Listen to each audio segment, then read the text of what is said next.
4 வயதில் சண்டை போட்டோம். அம்மா என்னுடையது, அப்பா என்னுடையது. 40 வயதில் சண்டை போடுகிறோம். அம்மா உன்னுடையது, அப்பா உன்னுடையது. பாவத்தை தொலைக்க எங்கு வேண்டுமானாலும் போங்க. ஆனால் புண்ணியம் வேண்டுமென்றால் தாய் தந்தையரை மட்டும் தொலைத்து விடாதீர்கள். பெத்தவங்களுக்கு காசு பணம் செலவு பண்ண யோசிக்காதீங்க.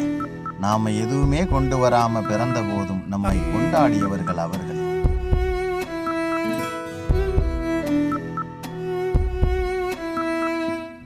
தன் தந்தையின் அன்பை முழுமையாக புரிந்து கொண்டவனுக்கு தெரியும், தந்தைக்கு நிகரான கடவுள் இவ்வுலகில் ஏதும் இல்லை என்று.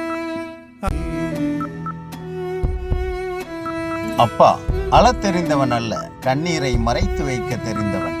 அன்பில்லாதவன் அல்ல, அன்பை மனதில் வைத்து சொல்லில் வைக்க தெரியாதவன். பணம் தேடுபவன் அல்ல, தன் குடும்பத்தின் தேவைக்காக தன்னிலை மறந்து ஓடுபவன். சிரிக்க தெரியாதவன் அல்ல, சிரிக்க மறந்து சிந்தனையில் ஆழ்ந்திருப்பவன். கரடு முரடானவன் அல்ல, நடிக்க தெரியாமல் கோபத்தை கொட்டிவிட்டு வருந்துபவன். இருக்கும் பொழுது வில்லனாகவும் இல்லாத போது ஹீரோவாகவும் தெரியும்